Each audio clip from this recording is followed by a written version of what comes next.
In our community, persistent homelessness is among the most difficult life situations to cope with. Typically, it means having lived for at least a year on the streets, but it's often longer. Greater likelihoods of mental illness, addictions, and declining health are all outcomes of years on the street. The person begins to give up on life in conventional housing. The streets are now home.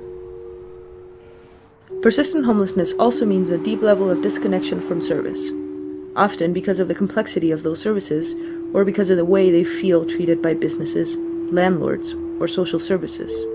There is a deep level of resentment that the broader community no longer is willing to go the extra mile to understand or truly help. Having everything and then losing everything and going into shelters and being on welfare and disability, the biggest thing is a lot of people don't want to rent to people that are on welfare or disability. Typically, a person's experience of persistent homelessness begins by trying to hold on to the only affordable housing available. But because the person might be facing challenges in their own life, the rundown and chaotic conditions of that housing often creates a more stressful situation than if they lived on the streets. For a lot of people, a choice to live on the street is made because it's better than any other option that they have. It's very hard just to relax, and it's hard to sleep at night. All these things sort of cumulatively turn into a really stressful situation. Persistent homelessness isn't just costly for the person. There's an incredible cost of doing nothing over doing something to end persistent homelessness. In the absence of real flexible housing, many rely heavily on costly emergency services, like ambulance and hospitals.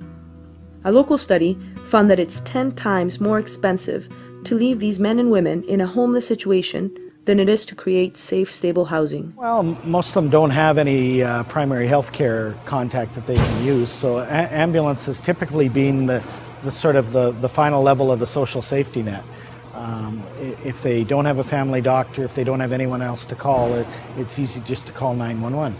And we have people that have called us. I have one client that is in our registry 500 times, so we've carried that fella 500 times in the last couple of years.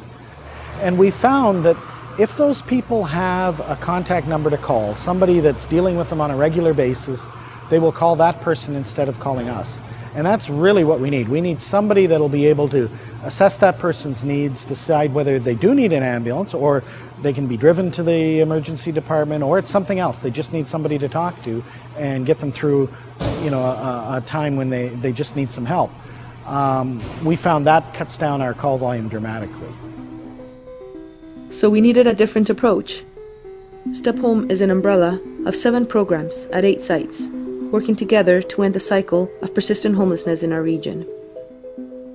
Step Home takes the position that every person experiencing persistent homelessness who wants housing has a right to a safe, stable place to live. Step Home's housing-first approach means rejecting ideas like a person is too hard to house or non-compliant. The real issue is that we have not yet created the right type of housing or find the right ways of delivering service. Step Home is working to do just that. They've had services thrown at them their entire life, and they've said, if you want to get better, come here and do this. And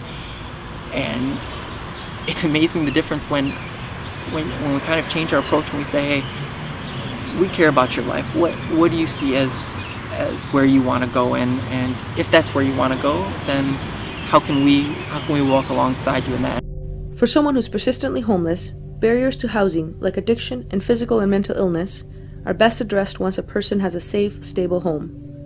These underlying and heavy issues are too difficult to work through while also struggling to find a safe place to sleep. And housing is the best way to give a person that stability. In the rooming house situation, again, dealing with everybody around you and the stress, the elevated stress levels, would definitely contribute to wanting to drink more. It was a great way of just sort of escaping from that, of lowering my anxiety. Oh, the difference is incredible. It's made the world a difference to my attitudes. Becoming, again, more goal-oriented the way I used to be at one point. I'm able to focus on that and look at moving forward in my life and getting things back together. Outreach workers also work to maintain an open and ongoing relationship with the landlord, to ensure it continues to work for both landlord and tenants. But stable housing itself is not enough. Regardless of the reasons why housing hasn't worked in the past, ongoing and intensive support makes the difference between losing and keeping housing. Outreach workers in the Step Home program continue to walk with a person for a year or more after they find housing. Allowing that relationship to be equalized a little bit, where you don't have one authoritative figure and one needy figure. You've got that sort of equality in the relationship, I think, is a huge, huge dynamic. The combination of flexibility and genuine relationship is having a real impact. Step Home has helped 80 people over the last 2 years gain access to stable housing, often after 5 or 10 years of persistent homelessness. You know, he doesn't treat me as a street person. He treats me as a true human being. And that works, right? Like that. Oh, it makes the whole difference. It makes me feel like a true person. Like, he doesn't look at me, I'm missing a leg or whatever.